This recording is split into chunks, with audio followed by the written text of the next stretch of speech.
puisqu'on parle de cela, nous a rejoint le docteur Élise Champeau-Orange. Merci d'être avec nous. Vous êtes oncologue, radiothérapeute au Centre hospitalier régional d'Orléans.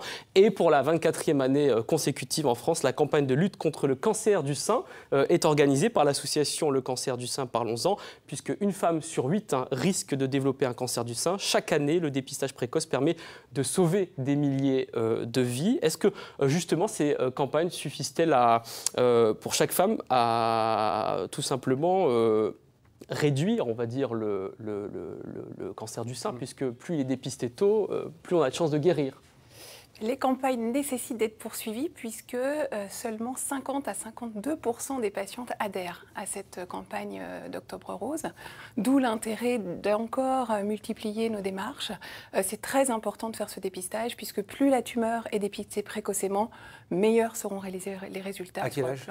À partir de 50 ans jusqu'à 74 ans. Avant ça, alors avant, on peut le faire si on a des problèmes personnels, des antécédents familiaux, etc.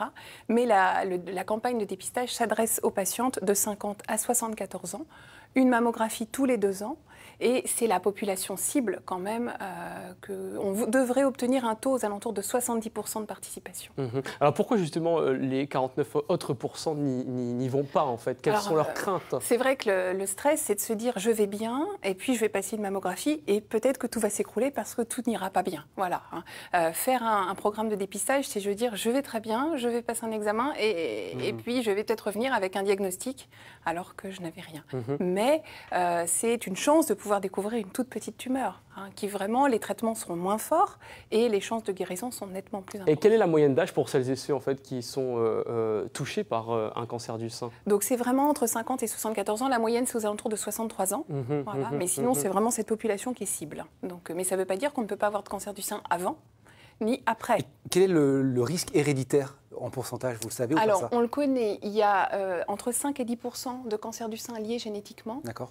À nos connaissances actuelles. C'est-à-dire que là, on sait que ça va encore beaucoup évoluer dans les années. C'est beaucoup déjà. Voilà.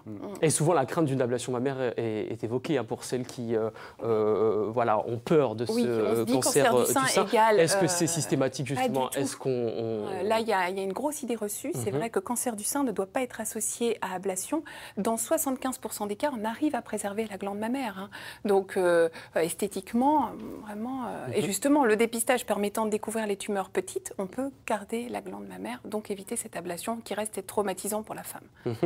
Combien de nouveaux cas de cancer sont détectés en fait, chaque année? On est sur les derniers chiffres aux alentours de 54 000 nouveaux cas.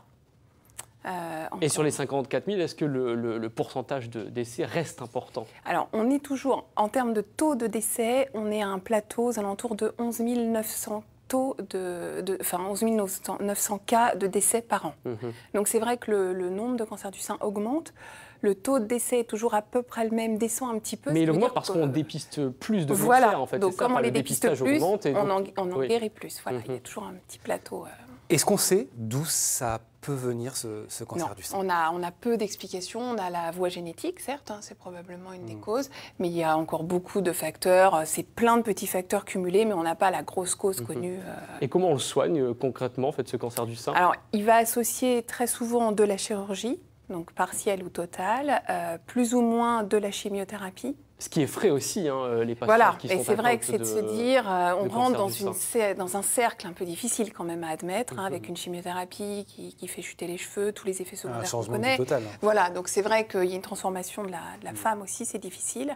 Et quand même, dans une grande majorité des cas, une radiothérapie, plus ou moins derrière un traitement par comprimé pendant plusieurs années.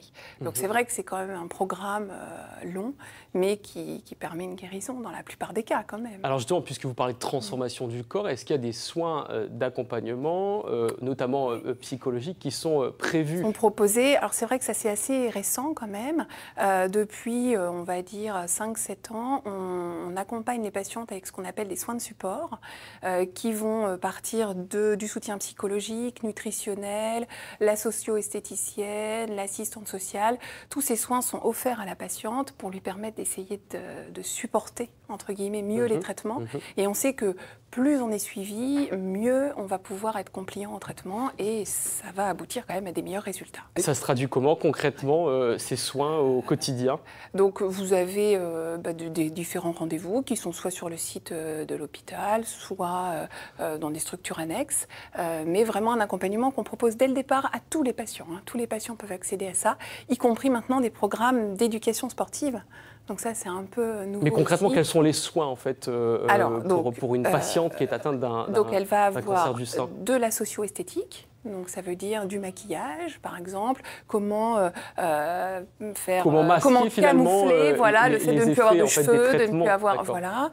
Le côté psychologique avec des consultations auprès d'oncopsychologues qui ont une formation bien particulière, de l'activité physique adaptée. Donc ça veut dire, c'est pas du sport, mais c'est quand même une activité physique pour bouger aussi. Et puis des aides sociales, après, assistante sociale. Et vous, quel est votre discours quand vous êtes confronté à une patiente qui est atteinte d'un cancer? Par rapport à tous ces soins de support, ouais. on les incite vraiment à y aller parce que justement tout s'écroule autour d'elles. Donc c'est vraiment fait pour les aider et coordonner l'ensemble de ce traitement qui va être lourd pour elles. Vous avez vu la différence, le changement de comportement justement oui, des patients depuis 5 à 7 ans? Ça, c'est quand même vraiment un plus. C'est vraiment un plus dans la prise en charge qui se dit être globale. Donc il y a la thérapeutique d'un côté, puis il y a tout le support et l'accompagnement de l'autre. Et l'un ne va pas sans l'autre. Et c'est un plus qui sera également présenté le 10 octobre prochain lors d'une grande journée au CHR d'Orléans avec vos partenaires qui proposent donc une journée de sensibilisation autour du cancer du sein avec une multitude d'animations que l'on voit là sur cette affiche avec notamment des ateliers et des conférences pour faire tomber un certain nombre d'idées reçues notamment. Oui, voilà, c'est ça. Donc c'est très intéressant, ça s'adresse évidemment au grand public. C'est pas pour les patientes, c'est vraiment pour tout le monde. Se rendre compte de tout ce qu'on peut apporter donc sur le thème de soins de support, la kiné, la sophrologie, l'esthétique, la psychologue, ils seront tous là. Mais ce n'est pas que pour les malades. Non, vraiment pas. Ça sont pas plutôt plutôt qu'il n'y a que des dames qui sont atteintes du cancer du sein. Non. Le cancer du sein peut toucher l'homme. Et là, j'insiste. Donc celles et ceux, c'est plus correct alors. Voilà, c'est ça.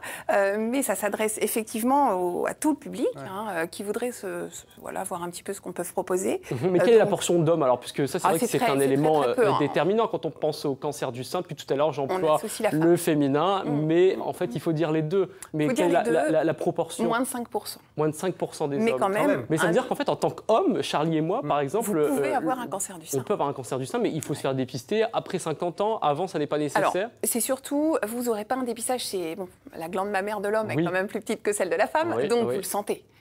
Mais c'est surtout qu'une boule au niveau de votre sein. Des pectoraux, par exemple. Là, il faut consulter. Il faut consulter parce que ça existe. C'est pas quelque chose de rare. Voilà. D'accord. Revenons à ce programme très rapidement. Donc on vous proposera les ateliers. Ça, c'est le matin. Après, vous avez la Zumba. Donc on va rentrer dans le côté éducation physique. Et puis l'après-midi, des conférences par des professionnels qui vont expliquer justement ce qu'on fait, le pourquoi, le comment, les aboutissants. Donc, très bien. Un grand moment d'échange et de partage pour tout simplement changer son regard sur le cancer du sein. Ce sera donc mardi prochain, le 10 octobre, avec 2 temps forts. À 11h, une Zumba géante pour partager un moment de bonne humeur et de plaisir. Et puis donc après, une chaîne humaine du ruban rose. D'ailleurs, ce ruban rose qui a été choisi il y a 25 ans maintenant, en fait, le 25e anniversaire de ce symbole qui représente en fait la sensibilisation au dépistage du cancer du sein. Merci docteur d'avoir été avec nous.